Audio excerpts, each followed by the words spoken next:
بسم اللہ الرحمن الرحیم بسم اللہ الرحمن الرحیم۔ السلام علیکم ورحمۃ اللہ وبرکاتہ۔ امید ہے آپ سب حضرات اللہ تعالیٰ کے فضل و کرم سے خیر و عافیت کے ساتھ ہوں گے۔ اسلامیات کے مضمون اسلامی اخلاق و تصوف کا آج ہمارا سبق نمبر 28 ہے، اور آج کے اس سبق کے اندر ہم گفتگو کریں گے حضرت شیخ ابن العربی رحمۃ اللہ علیہ کے حوالے سے۔ اور آج کا سبق شروع کرنے سے پہلے ایک مرتبہ پچھلے سبق کا خلاصہ دیکھ لیتے ہیں۔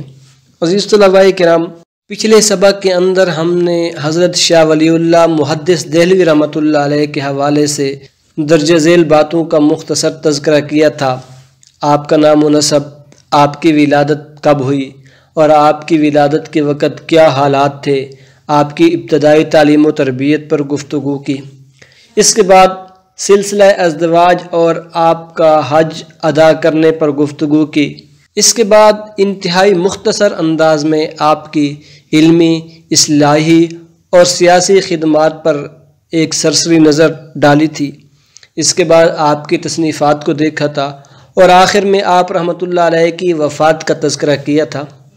اور آج کے سبق کے اندر ہم حضرت ابن العربی رحمۃ اللہ علیہ کے حوالے سے گفتگو کریں گے، اور حضرت شیخ ابن العربی رحمۃ اللہ علیہ کے حوالے سے چند ایک باتوں پر لب کشائی کریں گے۔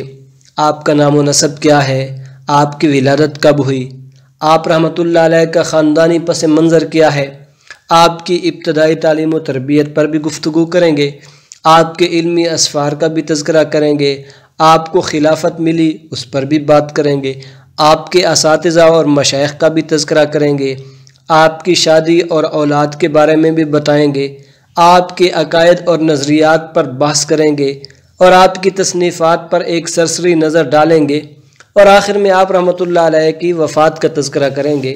عزیز طلباء کرام، آئیے اب ذرا ان باتوں پر مختصر انداز میں گفتگو کرتے ہیں۔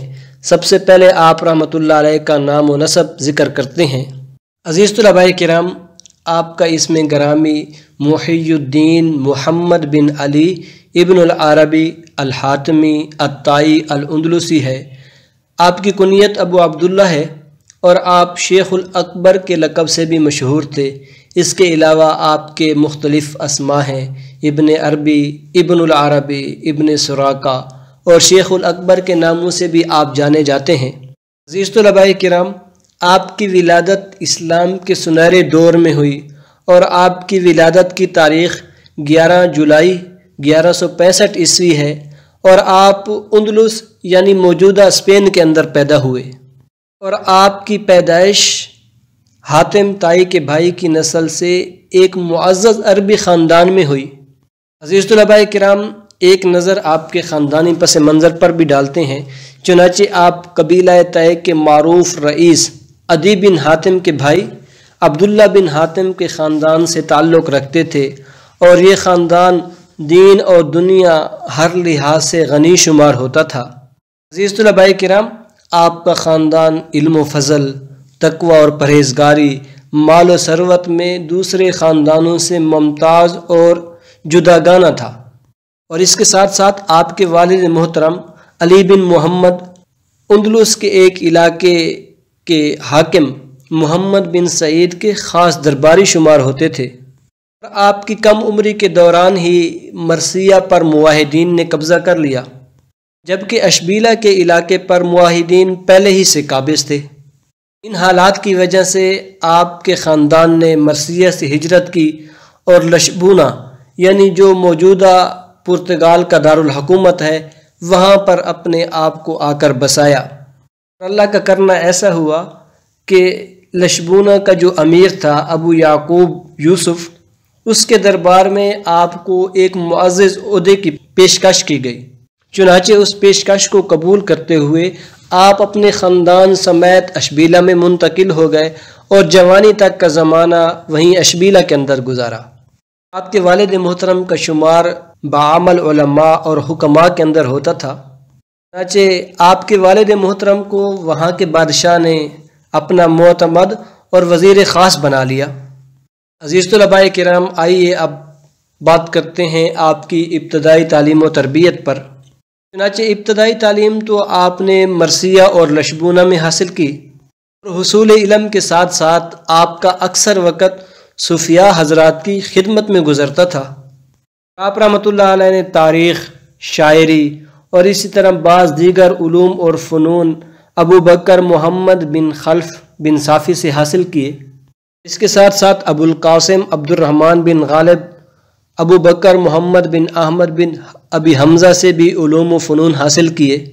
آپ رحمۃ اللہ علیہ نے ابن زرکون انصاری، ابو حافظ ابن جد اور ابو الولید حضرمی رحمۃ اللہ علیہ سے حدیث اور دیگر علوم شرعیہ کی تعلیم حاصل کی۔ اسی طرح ابو محمد عبد الحق اشبیلی رحمۃ اللہ علیہ کے حلقہ دروس میں بھی آپ ایک عرصے تک شامل ہوتے رہے۔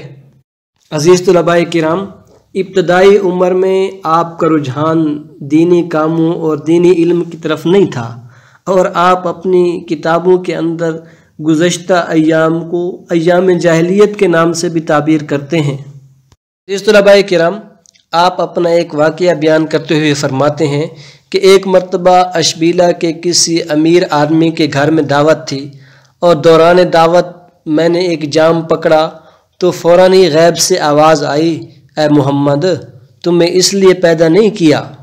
فرماتے ہیں یہ آواز سنتے ہی میں نے پیالہ رکھا اور باہر نکلا تو دیکھا کہ ایک چرواہا جا رہا ہے۔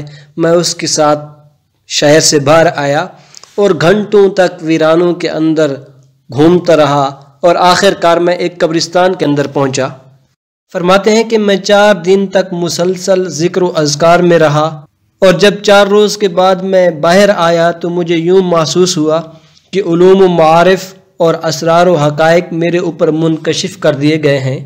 عزیز طلباء کرام، علم حاصل کرنے کے لیے آپ رحمۃ اللہ علیہ نے دور دراز کے علاقوں کے سفر بھی کیے۔ چند ایک اسفار پر سرسری نظر ڈالتے ہیں۔ سب سے پہلے اشبیلا کا سفر۔ عزیز طلباء کرام، 568 ہجری کو جب آپ کی عمر 8 سال تھی تو آپ اشبیلا آئے، اور 20 سال تک آپ رحمۃ اللہ علیہ علوم و فنون کے اندر محنت کرتے رہے، اور آپ نے علوم و فنون کے اندر اس قدر مہارت حاصل کی کہ اس کی وجہ سے آپ کو کاتب کا عہدہ مل گیا۔ رحمۃ اللہ علیہ ایسی شخصیت ہیں کہ آپ نے سینکڑوں مسائل اور تصوف اور سلوک کے اسرار و رموز سے پردے اٹھائے۔ عزیز طلباء کرام، دوسرا سفر آپ کا کبر فیق کا ہے۔ جب آپ اشبیلا سے واپس آ رہے تھے تو کبر فیق کے مقام پر آپ کی ملاقات ابو عبداللہ بن جنید سے ہوئی۔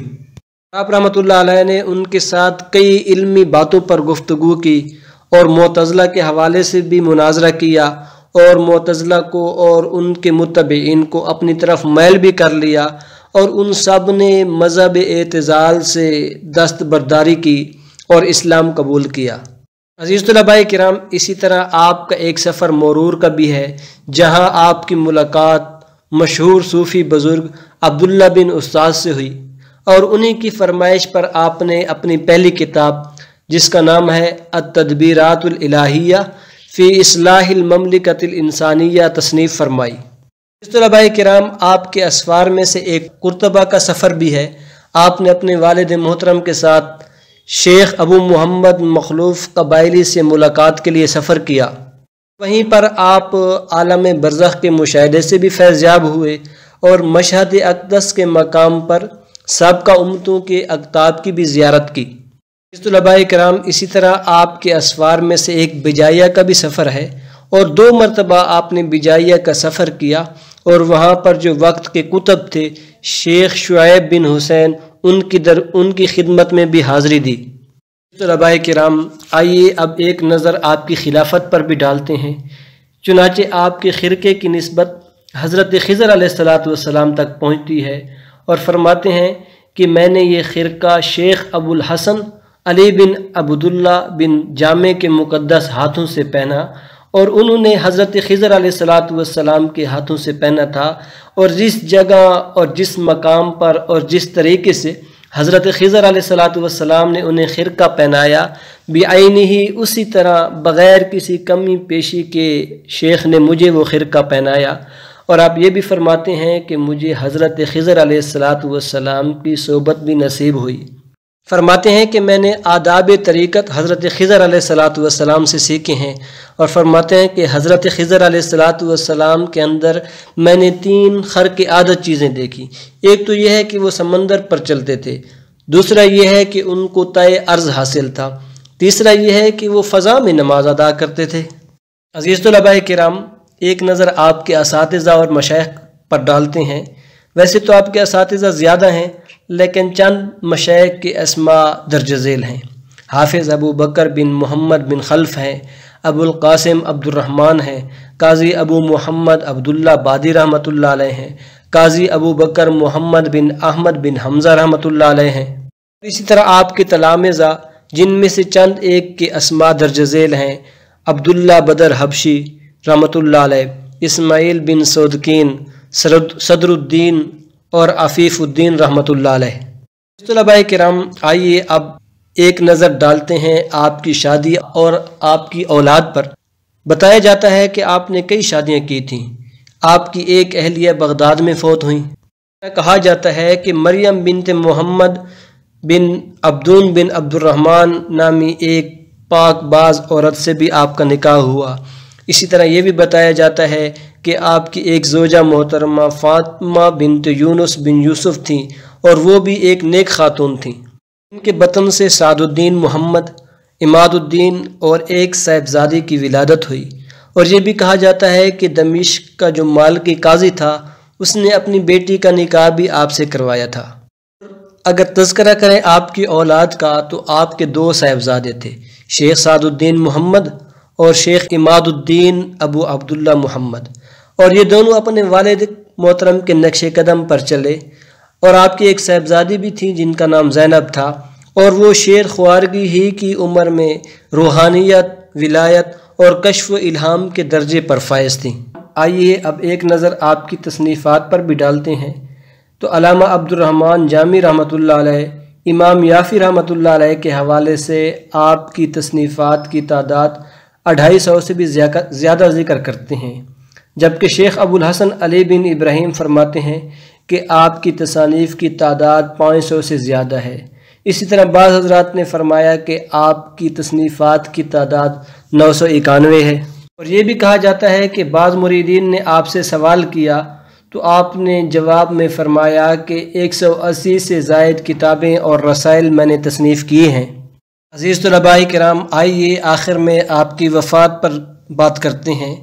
620 ہجری کے اندر آپ نے دمشق کو اپنا وطن بنایا، اور اخیر عمر تک وہیں پر ریاضت، مجاہدہ اور تحریری کاموں میں مشغول رہے، جبکہ آپ کی وفات 2 ربیع الثانی 638 ہجری کو ہوئی۔ ہے کہ اللہ رب العزت آپ کی قبر پہ کروڑوں رحمتیں نازل فرمائے، آمین ثم آمین۔ عزیز طلباء کرام، آخر میں ایک مرتبہ آج کے سبق پر سرسری نظر ڈالتے ہیں۔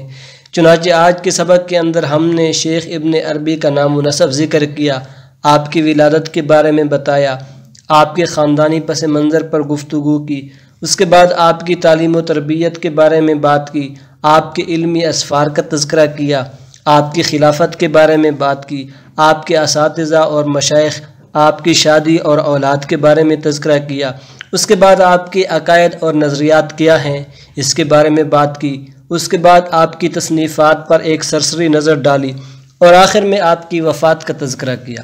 انشاءاللہ بہت جلد ہم اپنے اگلے سبق، جس کا عنوان ہے حضرت علی حجویری رحمۃ اللہ علیہ پر گفتگو کریں گے۔ جزاکم اللہ خیرہ۔ السلام علیکم ورحمۃ اللہ وبرکاتہ۔